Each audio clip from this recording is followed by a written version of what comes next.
kusangana zvekare kwataita paKulian TV channel yenyu yatinokupa kurai nhau nezvinhu zvakasiyana siyana zvitonga zvichiitika kunyika yekwedu. Nhasi uri musi wa 10 March ndadzoka nemamwe ma-updates ekuti kana muchinge uri pauri ipapo gara walike this video zvinotibatsira kuti mukwanise kuramba muchiwana nyaya dzese dziri kutenderera, nyaya dzese dziri kutaurwa munyika yekwedu. Kana uchingori panapa uchiziva kuti iwewe hauchada unodedzera kuti pasi nebato riri kutonga kunyika yekwedu, tanga nekulike this video right now kuitira kuti ZANU-PF yacho iboikane. Nyaya dzandiri kusangana nadzo mastreets dzakawandisa panapa, maheadlines andiri kungoona akasiyana siyana. Yekutanga pari kunzi Chiwenga renews fighting tactics, inyaya iri kubudiswa nevanhu mushure mekunge VP Chiwenga vaenda kuchikoro kwavakadzidza uko kwavakange vachigadzira mastrategies vazoita zvinhu zvavo vachinodzidzana naparents shiri vachikonodididi vachiita zvavaiita ikoko. Saka pari kunzi kuvhizita kwavaenda ikoko ameno inenge riri a sort of a way yekugadzira a new motivation kuti alright I'm about to do this, you know. Ungoza nyaya dzese dziri kuitika mazuva ano pana chinonzi uri kudheererwa uri kuitwa sei, zvinhu zvinoitika zvine zvinotaurika hazviperi because vanhu varipo pakuchovhera inonzi ana tinhaidzirwe kuitira kuti vanenge vachida kuzowanawo kuti vazobenefitawo zvavanenge vachitarisira kubenefita. Saka ndo nyaya inenge iri panapa iyi inenge iri kuitika muri yeZimbabwe. Saka isusu tinoita ngokupfuura nepo kuti tionesane. Ndiri ipapo tiri kuona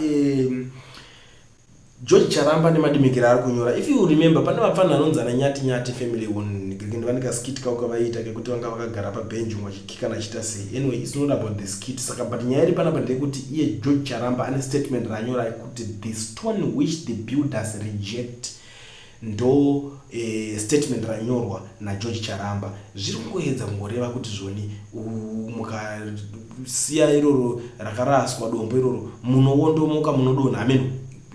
Matauriro ake I don't know, maybe kana iri way yekuti ari kuedza kutaura kuti ndiye backbone, ndiye dombo racho rakasimba kusaiti because zvakambonzi anodzingwa basa and unoziva kuti nyaya dzacho dzakangobvira kudhara dzichingotaurwa dzingwa basa akabvunzwa zvinyaya dze2030 futi musuno achiti that one 2030 is buried and zvakatodarika kudhara. Ndo imwe nyaya futi yakabuda iye pachake achitaura. This time around hatisi kuziva kuti akuedza kuti dombo iro rakanhingiri because nyaya 2030 yaitsekerera muChiwenga. Saka amene kuti ndo nyaya dombo racho raari kutaura ere George Charamba madimikira ari kutaura iwaya. Handisi kuziva kuti mimi munozoitorawo sei nyaya iyoyo, but inini zvakakosha kuti ndigare ndaitaura kutaura kwandiri kutoita iyoyo.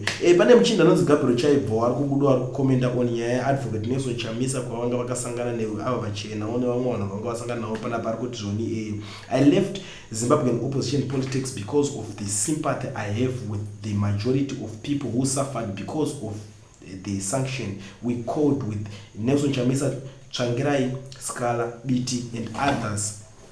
The other issue was the obsession these guys have with colonizers. Ndo mashoko ari kubuda ari kutaura ina apa hanchanzwisisewo manje kuti kana iye akutaura kuti zvoni vane masanction avo vakatodedza iye acho ari kutozvitaura kuti masanction akadedza. So maZimbabweans kana tiri vanhu vakakwana tikasangana naye you know what to do because hatingakwanise kuti sekerera iye wacho ari kutotaura kuti he was part of kuuya kwamasanctions acho. Anyway, it's a topic for another day because kumasanction kuno kuZimbabwe takutoziva kuti hakuna zvatongosarira zvishoma but takanzwa kuti akabviswa. Kana takunzwa kuti masanction meno corruption zokana masanction. Tiri papo ndokusangana neimwe nyaya panapa iri kunzi government set to generate 135 million from car radio licenses. Ndo mashoko aripo ari mumudariro vagadzirira vadotora mari. Ndosaka iri kunzi Baiginya usingade gara waregister kuti utese ukwanise kuzofamba nemota yako kana uchida kuzoningirira kufamba zviri peaceful. Otherwise vakomana vacho vakazara, polisi yakadzoka muroad. Ndoshaita vari kumboitei vanhu ivavo vakazara, mota yese hakuna iri kupfuura vasina kutombotaura nezvayo unless kana dziri dzemashefu ndo dzavanotovhunduko votoona kuti ndeipi inenge iri kuitika. Pane nyaya yemudzimai uya wekunzi akapfurwa akafa kobla wayo that homicide uya. Nyaya ndiri kusangana nayo panapa yakubuda manje pari kunzi zvoni a criminal investigations department CID officer who tragically lost her life during a confrontation with armed robbers in Bulawayo Phumula South suburb on Thursday night was in fact killed by a police bullet. It was imaged. Saka bullet rakanzi rakanomurova ndere mapurisa nderipolisi pari kunetsa hatichazivi kuti mbavha dzacho ndedzekushanda nemarobhas here kana kuti chi. I don't even know guys, I'm even confused kuti zvakafamba sei kana zvichinge zvakutaurika zvakadai so. But it's a topic for another day, but panoda kunyatsoongororwa kuti chi chakanyatsoitika ipapo, because nyaya dzakadai so hadzifanira kungosiyiwa dzakadaro, panofanira kutoonekwa kuti chii chiri kunyatsotora nzvimbo ipapo. Ndobva ndapfuura nepane nyaya iri kutaurwa panapa nevakomana vekozva vari kuti they say only those in the presidential guard department are earning stable allowances, but still not everyone in the department is benefiting except those who have the privilege to escort the president. Low salary crisis is the major element that has raised alarm within the force. Junior officers in the military have approached Kozva seeking attention from their commander-in-chief, President ED. They request a review of salaries and allowances. An ordinary soldier is earning $250 in ZiG, which is very insufficient to meet high cost of living in Zimbabwe amid high cost of living. Ndonyaya iripo vanonzi vari kupiwa $250 masoja, ndonyaya iri kutaurika panapa. Saka pari kunzi vari kutoisawo chichemo kuti at least uoneka mumbotowedzerewo since cost of living hai ndonyaya iri kunyanyonetsa paZimbabwe. Asi kuzivawo kuti mimi hama dzadiwa nyaya idzi dzese dzandava nadzo panapa idzi muri kudzionawo sei, because nyaya dzekuZimbabwe hey pese patinodzitaura I know kuti vamwe vanobatikana, vamwe vanofara, vamwe vanodidi. Inini changu chete kungouya nenyaya kuti ndikuzivisei zvinhu zvinenge zviripo zvichiitika. So panguva ino zvakakosha kuti mukomende muchindiudzawo maonero enyu panyaya dzese dziri panapa dziri kutaurika nezvadzo idzi. Kana uchingasvika panapa refirst time yako panonzi paCoolient, nyaya hadzipere 24/7 tichingokupai zvinhu zvese zvinenge zvichiitika. Zvamanje ndichasiya muchiteererawo audio, because vamwe vanonyatso expressa zvavanofila kubudikidza nemaaudios. Saka kana uchinge uri one of those people vanodawo kusenda something, usaore moyo, don't worry, namba dziri pascreen ndo basa radzo. Unongosenda audio yako direct, unoinzwa taisa panapa channel and we report without fear or favor. Zviri zvanasara makateerera muzondiudzawo kuti muri kuionawo sei. Makadii paCoolient TV. Coolient mwanangu. Ndakuona zvimweni. Nyoka yamabhunyuyu inyoka chaiyo. Zvaari kuita zvekuwawata zvikashi. Mukada kunyatsotarisisa mwanangu, zvitarisise. Nyoka yamabhunu ndiyo nyoka, ndiye munhu ari kutodya navarakashi, achisumudza apa pachiti varakashi kudii. Chaari kutorera nguva ndi 31 Machi munanga hwapeka mabhegi ake zvose nemari atiza nayo. Vese kavari kuda kutiza, vese vanoda kupinda munomu vanenge vatotiza 31 Machi. Haiwa kana naini. Chaari kutorera nguva chi? Simbi inorohwa ichapisa. Chaari kutorera nguva chi? Achitadza kuti vanhu vapinde murodhi vademonstrate. Akutofanopa vanhu kufanotaurira gudo ndo rinopinda gudo chi. Isusu tiri kuda kubvisa vamunanga, hatichavada zvavanozogara vozogadziridza avo. Hatichavada vamunangagwa, takuda kuti ngavachienda, hatichada, taneta navo.